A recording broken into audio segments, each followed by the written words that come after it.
sëñ Abdoulahi Diang moo doon xalifa Cheikh Sidi Ahmed bu bokkoon Ula Deyman nga xamante ni Cheikh Abdoulaye Dieye bu daan wax allahu wahidun te waa Ndar yëpp xam ko ci moom la yeesaloon jébbalam ci moom la jébbal woon sax dafa mos ñëw kër sëñ Madické Seck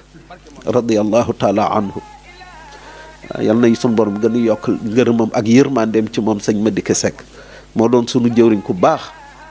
ku bëgg Sëriñ Tuubaa bëgg Cheikh Mouhamadul Mourtada bëgg xasida yi bëgg Cheikh Abdoulahi Khadim Sarr bëgg ñu it sunu jëmmuy xeebu yi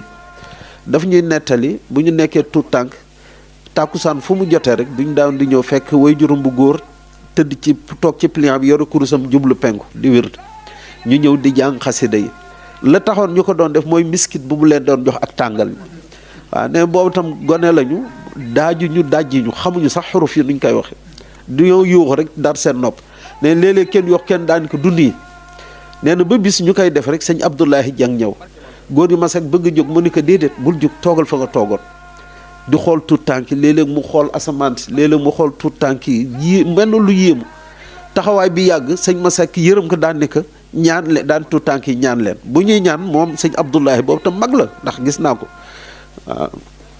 mi ngi tàllal loxoom nangu ñaan tuut tànk yi mu jox leen biskit ñu dem mu ni sëñ Masek xam nga lu tax ñëwuma mu ni ko déedéet mu ni ko tuut tànk yi doon gimmentu xasida sëñ Tuubaa yi màgg na suñ borom ba malaaka yi tinu suñ borom ñu ñëw di barkeelu ci seen jëm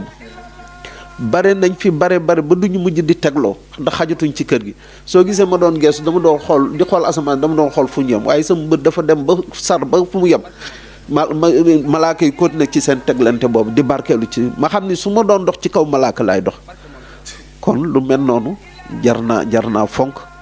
jar naa jàpp jar naa téye jar naa jox xorma